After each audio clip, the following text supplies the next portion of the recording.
वर्षा के कारण से, ओलावृष्टि के कारण से अभी पिछले दिनों में नुकसान हुआ है, उसकी स्पेशल गिरदावरी कराएंगे। मेरा निवेदन सभी किसान बंधुओं से आपके माध्यम से ये है कि जिसका नुकसान हुआ है, क्षतिपूर्ति पोर्टल में 72 घंटे में जरूर एंट्री करें।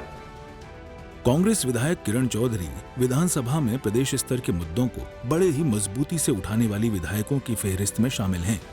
हरियाणा विधानसभा के बजट सत्र पार्ट 2 के तीसरे दिन की कार्रवाई के दौरान भी किरण चौधरी ने कई मुद्दे सदन के पटल पर रखे। उन्होंने अपने इलाके में पानी की किल्लत के साथ साथ हरियाणा में बारिश और ओलावृष्टि से खराब हुई फसलों का मुद्दा भी पुरजोर ढंग से उठाया। सुनिए जरा। पानी जो है उसका तो इतना बुरा हाल है अध्यक्ष जी, जो हमारी सुंदर ब्रांच है और ये सारी की सारी, कि वहां पर जितना पानी हमारे को मिलना चाहिए पर्याप्त मात्रा में, पांच जिलों के अंदर पानी जो है उनको राशनिंग करी जा रही है और हमारे को पर्याप्त मात्रा में पानी नहीं मिल रहा है। जोई फीडर के अंदर हमारे को मिलना चाहिए 500, मिल रहा है 303। निकाना के अंदर हमारे को मिलना चाहिए 650 और मिल रहा है 105। सिवानी फीडर में हमारे को मिलना चाहिए 400 और मिल रहा है 301। तो आप समझ सकते हो हालात क्या हैं। साथ ही साथ ओलावृष्टि और जो ये बहुत जबरदस्त तरीके से बारिश हुई है, पूरा भिवानी महेंद्रगढ़ का जो इलाका है दक्षिण हरियाणा के अंदर, पहले ही सरसों की फसलें जो है पाला से मरी हुई थी, अब सारी की सारी और सारी फसल जो है वो पूरी तरह से बर्बाद हो गई है। इसके बाद मुख्यमंत्री मनोहर लाल ने ऐलान किया कि राज्य में हुई बारिश और ओलावृष्टि से हुए फसलों के नुकसान के आकलन के लिए स्पेशल गिरदावरी कराई जाएगी। मुख्यमंत्री ने किसानों से कहा कि वो पोर्टल पर 72 घंटे में फसलों को हुए नुकसान की जानकारी अपलोड कर दें।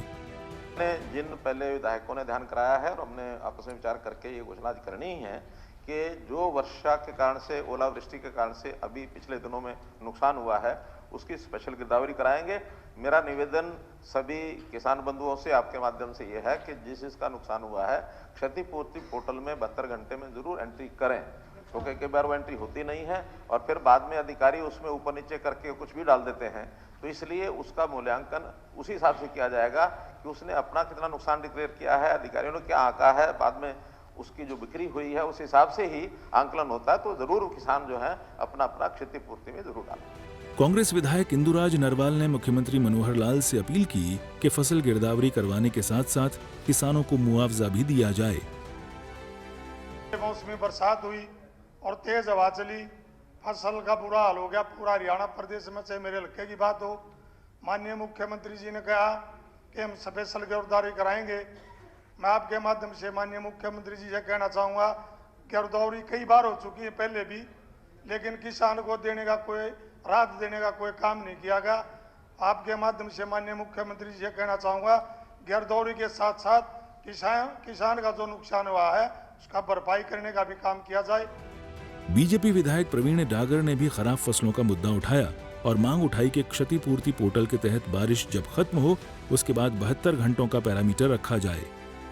चाहे गेहूं की फसलें हों, जौ की हों या फिर सरसों की फसलें, जो भी फसलें किसानों ने बिजाई की उनमें काफी नुकसान हुआ है। आज किसानों के माथे पे चिंता की बहुत बड़ी लकीरें बनी हुई है और हर किसान को एक उम्मीद है सरकार से कि हमारी सरकार ने पहले भी जब कभी किसानों की फसलें खराब हुई ओलावृष्टि के द्वारा या फिर बारिश के द्वारा, पीछे भी सरकार ने लगभग पूरे प्रदेश के अंदर 1100 करोड़ रुपए मुआवजा देने का काम किया। उसी के अनुरूप आज भी किसान की हालत उसी तरह से खराब है। किसान ओलावृष्टि से और बारिश से फसलें खराब जो होने जा रही है। मैं आपके माध्यम से मुख्यमंत्री जी से कहना चाहूँगा कि जो क्षतिपूर्ति पोर्टल और बीमा कंपनियों ने जो बीमा कराया हुआ है, बीमा कंपनी 72 घंटे, अभी परसों बारिश हुई, 72 घंटे कल पूरे हो जाएंगे, लेकिन अभी बारिश कंटिन्यू चली हुई है। माननीय अध्यक्ष महोदय, वो जैसे जब बारिश खत्म हो 72 घंटे जब लगाए जाएं। काबिल गौर है कि हाल ही में हुई बेमौसम बरसात और ओलावृष्टि ने प्रदेश के किसानों की मेहनत पर पानी फेर दिया है और यही वजह है कि खराब फसलों का मुद्दा सदन में जोर शोर से गूंजा। सूर्या समाचार के लिए चंडीगढ़ से रवि चंदेल की रिपोर्ट।